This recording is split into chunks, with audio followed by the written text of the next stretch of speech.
जैसा कि दोस्तों मैं आप सभी को क्लास 12th केमिस्ट्री के अंतर्गत चैप्टर 3 यानी कि वैद्युत रसायन पढ़ा रहा हूँ। तो इलेक्ट्रोकेमिस्ट्री के अंतर्गत हमारा आज का जो टॉपिक है वो है इलेक्ट्रोड विभव के प्रकार, जिसे हम इंग्लिश में बोलते हैं टाइप्स ऑफ इलेक्ट्रोड पोटेंशियल। तो दोस्तों आज का वीडियो स्टार्ट करने से पहले मैं आपको सजेस्ट करूँगा कि जिन बच्चों ने हमारा पिछला वीडियो नहीं देखा है, यानी कि जिन बच्चों ने पिछले वीडियो को नहीं देखा है और इस वीडियो को देख रहे हैं, तो वो बच्चे इलेक्ट्रोड विभव क्या होता है पहले ये जान ले। तो इलेक्ट्रोड विभव पर मैंने पिछला वीडियो बना रखा है, तो आप जान लीजिए कि इलेक्ट्रोड विभव क्या होता है। मैंने बहुत सिंपल और सरल तरीके से आपको इलेक्ट्रोड विभव के बारे में बताया है। तो अगर आप वो वीडियो देख लेते हैं तो आज का जो ये वीडियो है आपको बहुत अच्छे से समझ में आएगा। तो इलेक्ट्रोड विभव क्या है, उस वीडियो का लिंक मैंने इस वीडियो के डिस्क्रिप्शन बॉक्स में दे रखा है, तो आप चाहे तो इस लिंक पर क्लिक करके वीडियो को देख सकते हैं। तो आप ज़रूर वो वीडियो देखिए ताकि आज का वीडियो आपको अच्छे से समझ में आ जाए। तो आइए वीडियो को स्टार्ट करते हैं। तो स्टूडेंट, यदि हम बात करें इलेक्ट्रोड विभव के प्रकार की, तो इलेक्ट्रोड विभव दो प्रकार के होते हैं। पहला है आक्सीकरण विभव और दूसरा है अपचयन विभव। तो सबसे पहले हम बात करेंगे आक्सीकरण विभव की। तो आक्सीकरण विभव को हम इंग्लिश में बोलते हैं ऑक्सीडेशन पोटेंशियल। तो आइए जानते हैं कि आक्सीकरण विभव होता क्या है। तो आइए सबसे पहले हम इसको इमेज के थ्रू समझते हैं। तो जैसा ये हमारा एक पात्र है और इसमें एक विलयन भरा हुआ है। तो यह विलयन कैसा है, तो यहाँ पर हम विलयन के रूप में ले रहे हैं जिंक सल्फेट का जलीय विलयन। तो यहाँ पर जिंक सल्फेट का जलीय विलयन भरा हुआ है और इसमें एक इलेक्ट्रोड है जो कि है जिंक इलेक्ट्रोड, यानी कि जिंक धातु का बना हुआ इलेक्ट्रोड है। क्योंकि मैंने पिछले पार्ट में भी बताया था कि जब भी हम किसी विलयन को लेंगे तो वो उसी धातु के विलयन को लेते हैं, यानी कि जिंक का धातु है यानी जिंक धातु का इलेक्ट्रोड है, तो हमारा विलयन कैसा होगा, जिंक सल्फेट का होगा। यानी कि धातु का इलेक्ट्रोड जिसका होता है उसी धातु का लवण का विलयन उस पात्र में हम लेते हैं। और हमने ये भी देखा था कि जब हम इलेक्ट्रोड को उस विलयन में डालते हैं तो धातु के इलेक्ट्रोड पर धन आवेश या ऋण आवेश उत्पन्न हो जाता है और इसका उल्टा उस विलयन में होता है। यदि इलेक्ट्रोड पर ऋण आवेश है तो विलयन में धन आवेश, यदि इलेक्ट्रोड पर धन आवेश है तो विलयन में ऋण आवेश उत्पन्न होता है। तो इसके कारण विलयन और इलेक्ट्रोड पर विभव उत्पन्न हो जाता है और इस विभव के अंतर को हम बोलते हैं इलेक्ट्रोड विभव। तो यहाँ पर हम सिर्फ बात करेंगे आक्सीकरण विभव की। तो जैसा कि हम लोगों ने पिछली वीडियो में पढ़ा कि जब जिंक इलेक्ट्रॉन का त्याग करता है तो जिंक के धन आवेशित परमाणु बन जाते हैं और इलेक्ट्रॉन त्याग होता है। तो जितने भी इलेक्ट्रॉन होते हैं वो इलेक्ट्रोड पर रहते हैं, लेकिन जो जिंक का धन आवेशित परमाणु है वो विलयन में चला जाता है। चूँकि इस अभिक्रिया में आप देख रहे हैं कि जिंक इलेक्ट्रॉन का त्याग कर रहा है, तो इस अभिक्रिया को हम बोलेंगे आक्सीकरण अभिक्रिया। जैसा कि हम सभी जानते हैं इलेक्ट्रॉन त्याग करने की प्रक्रिया को हम बोलते हैं आक्सीकरण। अब मान लेते हैं कि यहाँ पर जिंक की छड़ न लगाकर हम यहाँ पर कॉपर की छड़ लगाते हैं, तो क्या होगा, तो कॉपर भी धातु है तो भी ये इलेक्ट्रॉन का त्याग करेगा, यहाँ भी आक्सीकरण प्रक्रिया होगी। तो क्या ये दोनों आक्सीकरण अभिक्रियाएं जो होती हैं वो समान है, यानी कि क्या दोनों की आक्सीकरण क्षमता समान है? नहीं, जो कॉपर है कॉपर की आक्सीकरण क्षमता कम है जबकि जिंक की आक्सीकरण क्षमता अधिक है। तो इसलिए यहाँ पर हम बात करेंगे आक्सीकरण विभव की। तो आइए हम देखते हैं कि कैसे हम आक्सीकरण विभव को परिभाषित करते हैं। तो किसी इलेक्ट्रोड के आक्सीकरण करने की प्रवृत्ति को हम आक्सीकरण विभव द्वारा प्रदर्शित करते हैं। यानी कि यहाँ पर जो जिंक इलेक्ट्रोड है तो ये जिंक इलेक्ट्रोड कितना आक्सीकरण करता है, यानी कि इसके आक्सीकरण की प्रवृत्ति कितनी अधिक है, इसकी कितनी आक्सीकरण करने की मात्रा है, उसी को हम बोलेंगे आक्सीकरण विभव। तो इस प्रकार हम कह सकते हैं कि किसी भी इलेक्ट्रोड के आक्सीकरण विभव का मान जितना अधिक होता है इलेक्ट्रोड के आक्सीकरण की प्रवृत्ति उतनी ही अधिक होती है। यानी कि जो इलेक्ट्रोड जितना अधिक इलेक्ट्रॉन का त्याग करेगा उतना ही उसका अधिक आक्सीकरण विभव होगा। आई होप आपको समझ में आ गया होगा कि आक्सीकरण विभव क्या होता है। एक बार और मैं आक्सीकरण विभव को आपको सरल शब्दों में बता देता हूँ।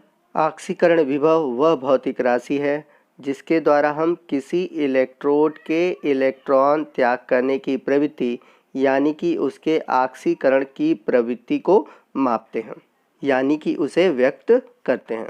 तो यदि किसी इलेक्ट्रोड का आक्सीकरण विभव अधिक होगा तो हम ये कहेंगे कि उस इलेक्ट्रोड की आक्सीकरण क्षमता यानी कि उसकी आक्सीकरण प्रवृत्ति बहुत अधिक है। और हमेशा याद रखिएगा कि प्रत्येक अलग अलग धातुओं की आक्सीकरण प्रवृत्ति अलग अलग होती है, मतलब जितने तरह के धातु होंगे उनकी अलग अलग आक्सीकरण की प्रवृत्ति होगी। और यदि उनकी आक्सीकरण की प्रवृत्ति अलग अलग है तो उनके आक्सीकरण विभव का मान भी अलग अलग होगा। आइए नेक्स्ट हम बात करते हैं अपचयन विभव की, जिसे इंग्लिश में हम बोलते हैं रिडक्शन पोटेंशियल।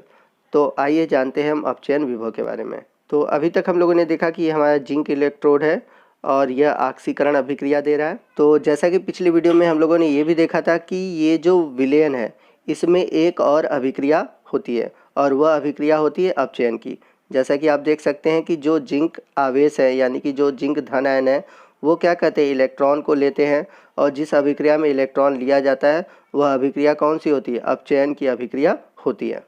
और मैंने पिछली वीडियो में ये भी बताया था कि ये जिंक आयन का निर्माण कैसे होता है। तो ये जो जिंक सल्फेट है, तो जिंक सल्फेट का जो विलयन होता है वो टूटता है जिंक आयन में और सल्फेट आयन में। तो ये जो जिंक आयन है यानी कि जिंक के धन आवेशित परमाणु हैं, ये क्या करेंगे, इलेक्ट्रोड पर जाते हैं और इलेक्ट्रोड पर क्या था, इलेक्ट्रॉन था। अब ये क्या कहते हैं, इस इलेक्ट्रॉन को ग्रहण करते हैं और जब इलेक्ट्रॉन को ग्रहण करते हैं तो कन्वर्ट हो जाते हैं जिंक धातु में, और ये जो जिंक धातु होती है वो जिंक इलेक्ट्रोड पर जाकर जमा हो जाती है।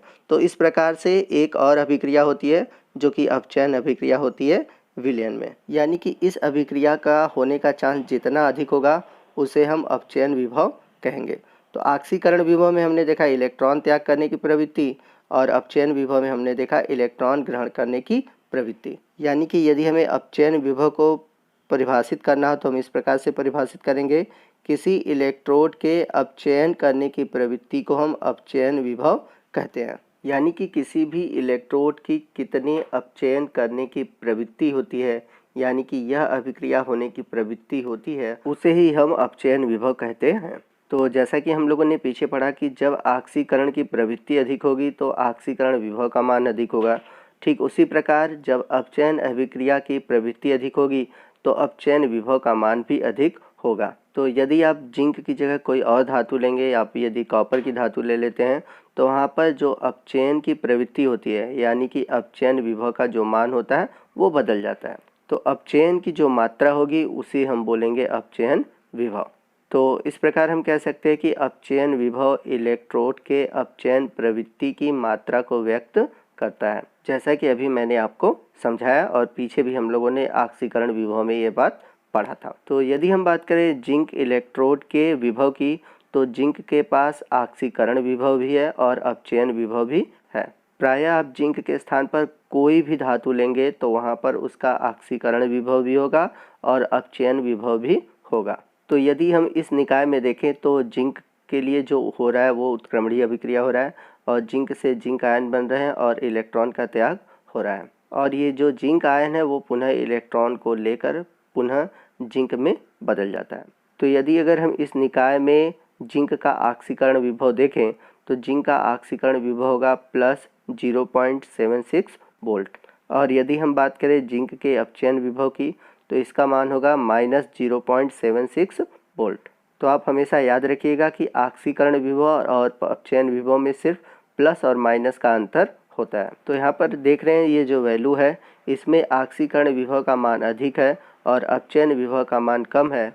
तो इस आधार पर आप कह सकते हैं कि जिंक में आक्सीकरण की प्रवृत्ति अधिक होगी और अपचयन की प्रवृत्ति कम होगी, यानी कि इस अभिक्रिया में इसके होने की प्रवृत्ति अधिक है और नीचे वाले रिएक्शन होने की प्रवृत्ति कम है। तो यदि जो आक्सीकरण वाली प्रक्रिया है यानी कि जो आक्सीकरण विभव का मान अधिक होगा तो इस विलयन में आप देखेंगे कि धन आयन की जो प्रवृत्ति होती है यानी कि इसमें जो धन आयन होंगे वो अधिक होंगे, लेकिन इसमें कुछ ऋण आयन भी होंगे। ऋण आयन क्यों होंगे मैंने पीछे वीडियो में आपको बताया है, लेकिन इसमें धन आयन जो बनेगा वो अधिक होगा। और ऋण आवेश कब बनेगा मैंने ये भी बताया था कि जब जिंक आयन बनेंगे और वे जब प्लेट पर जाएंगे और वो इलेक्ट्रॉन से अभिक्रिया करेंगे तो यहाँ पर आपके विलयन में ऋण आवेश उत्पन्न होता है। तो यहाँ पर एक चीज़ और भी हम जानते हैं कि जब आक्सीकरण विभव का मान अधिक होगा यानी कि आक्सीकरण की प्रवृत्ति अधिक होगी तो यहाँ पर इलेक्ट्रॉन का त्याग बहुत अधिक होगा, जिसके कारण ये जो हमारा इलेक्ट्रोड है